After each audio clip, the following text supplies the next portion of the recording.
Pernah nggak sih, kamu berdiri di depan kulkas, menatap deretan telur dengan tatapan kosong? Aku sering. Telur itu kayak mantan pacar, kadang dirindukan, kadang bikin ragu. Katanya bagus buat protein, tapi ada juga yang bilang jangan banyak-banyak, nanti kolesterol. Satu sisi bilang dia pahlawan sarapan, sisi lain bilang dia penjahat bisulan. Jadi, yang benar yang mana? Pertanyaan ini terus berputar di kepalaku, seperti lagu dangdut yang diputar berulang-ulang di kondangan tetangga.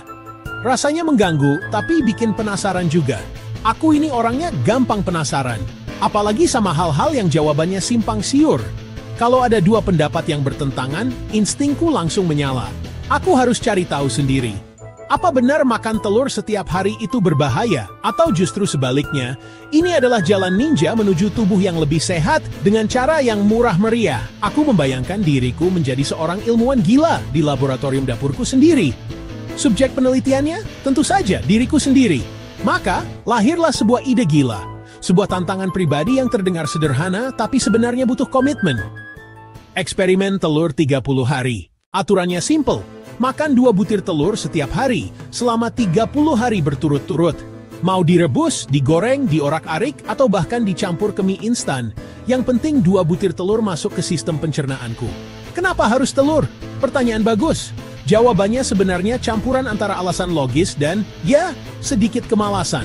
Sebagai seorang yang sering dikejar deadline, waktu pagi adalah aset yang sangat berharga. Aku butuh sarapan yang cepat, praktis, tapi tetap bisa menahan lapar sampai jam makan siang.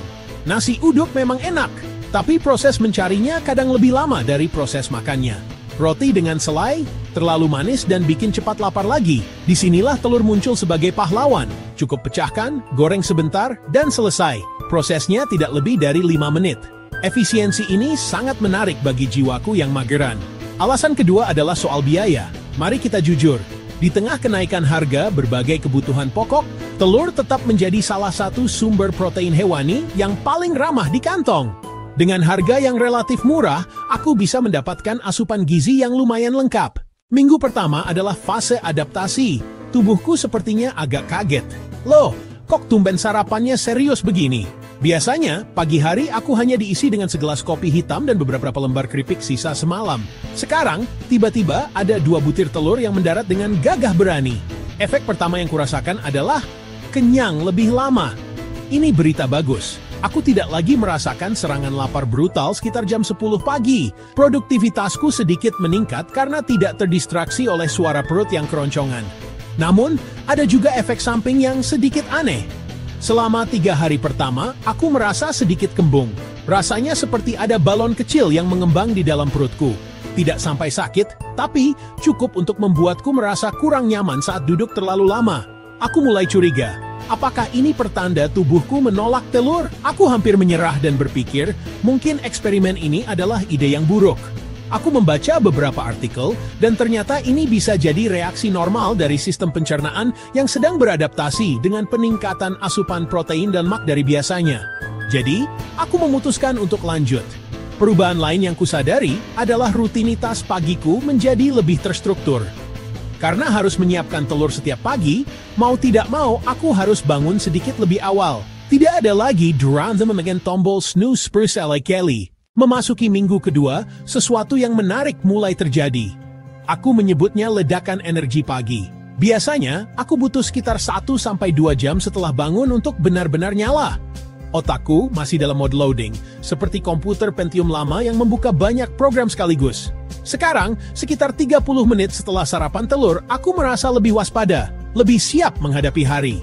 Kabut pagi di kepalaku seolah sirna lebih cepat. Ini aneh, tapi menyenangkan. Aku mulai merasa tidak terlalu bergantung pada kopi.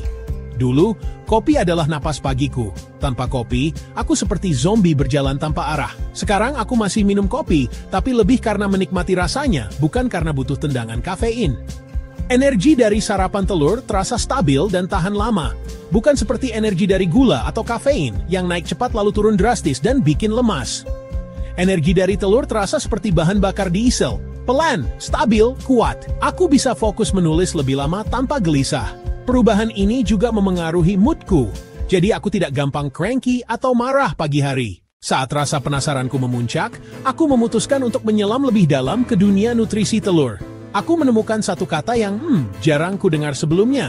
Kolin. Protein, vitamin D, kolin, antioksidan. Ternyata, telur adalah salah satu sumber kolin terbaik. Kolin ini apa? Anggap saja dia adalah makanan untuk otak. Nutrisi ini sangat penting untuk membangun membran sel dan memproduksi neurotransmitter yang berfungsi untuk memori mood dan kontrol otot. Jadi, perasaan lebih fokus dan mood yang lebih stabil yang kurasakan mungkin ada hubungannya dengan asupan kolin yang meningkat ini. Otakku sepertinya berterima kasih karena sudah diberi makan enak. Lalu, bagaimana dengan momok terbesar yang selalu dikaitkan dengan telur, kolesterol?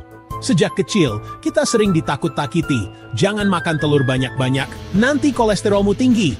Ternyata, mitos ini sudah mulai usang. Banyak penelitian modern menunjukkan bahwa kolesterol yang kita makan dari makanan atau kolesterol diet tidak terlalu berpengaruh signifikan terhadap kadar kolesterol dalam darah bagi kebanyakan orang. Hey, memasuki minggu ketiga, aku mulai memperhatikan perubahan yang lebih kasat mata. Bukan lagi sekadar perasaan atau level energi, tapi sesuatu yang bisa kulihat di cermin. Wajahku terlihat sedikit lebih bersih. Aku tidak bilang aku jadi seganteng aktor Korea, tentu tidak. Beberapa kemerahan kecil di pipi yang biasanya sering muncul, kini jarang kelihatan. Kulitku terasa lebih kenyal dan tidak sekering biasanya. Mungkin ini efek dari kombinasi protein untuk regenerasi sel vitamin-vitamin yang ada di dalam telur. Rasanya seperti mendapat bonus perawatan kulit gratis. Lalu, aku memberanikan diri untuk naik ke timbangan. Jujur, aku agak takut. Dengan makan 2 telur setiap hari yang notabene mengandung lemak, aku khawatir berat badanku akan naik. Tapi, hasilnya justru mengejutkan. Angka di timbangan turun hampir 1 kilogram.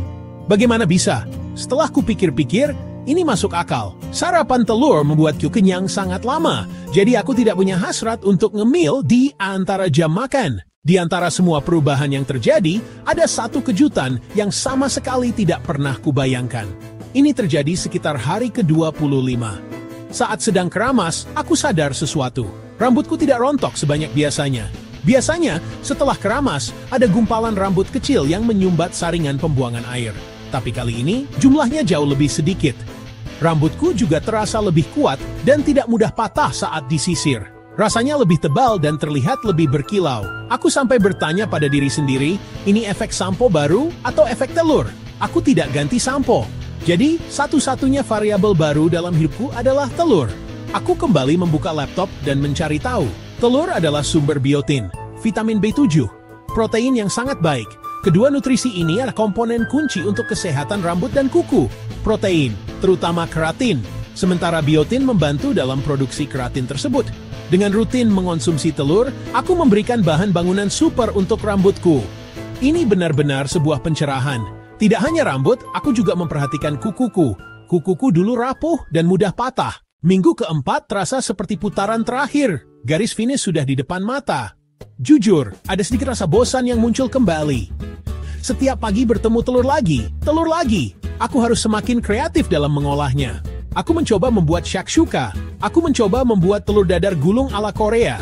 Aku mencampurnya ke dalam adonan pancake gurih. Tantangan ini bukan hanya soal makan, tapi juga soal kreativitas di dapur. Aku belajar banyak resep baru yang mungkin tidak akan pernah kucoba jika tidak karena eksperimen ini. Di hari ke-30, aku merayakannya dengan menu yang sama seperti hari pertama. 2 telur mata sapi setengah matang di atas nasi hangat, rasanya berbeda. Jika di hari pertama, rasanya seperti memulai sesuatu yang tidak pasti, di hari ke-30 ini, rasanya seperti sebuah kemenangan kecil. Aku berhasil menyelesaikan tantangan yang kubuat sendiri. Aku berhasil konsisten. Perasaan ini jauh lebih memuaskan daripada sekadar kenyang. Aku duduk dan merefleksikan seluruh perjalanan ini. Eksperimen ini selesai, tapi kebiasaan baik yang terbentuk akan terus kebawai. Setelah melewati 30 hari penuh telur, pertanyaan besarnya adalah, apakah ini layak dicoba? Jawabanku, sangat layak. Pengalamanku menunjukkan bahwa menambahkan 2 butir telur ke dalam menu harian memberikan banyak sekali manfaat positif. Energi yang lebih stabil, kontrol nafsu makan yang lebih baik, kulit lebih sehat, rambut lebih sehat, kuku lebih sehat. Telur benar-benar sebuah paket nutrisi super praktis terjangkau lezat. Dia adalah pahlawan tanpa tanda jasa di kulkas kita. Namun, ada beberapa tips jika kamu ingin mencoba eksperimen serupa. Pertama, dengarkan tubuhmu.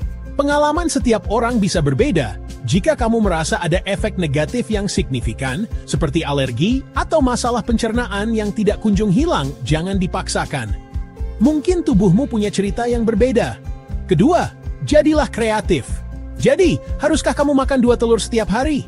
Karena seperti yang sudah kubuktikan, kadang perubahan terbesar dalam hidup dimulai dari hal terkecil di piring sarapanmu. Selamat mencoba!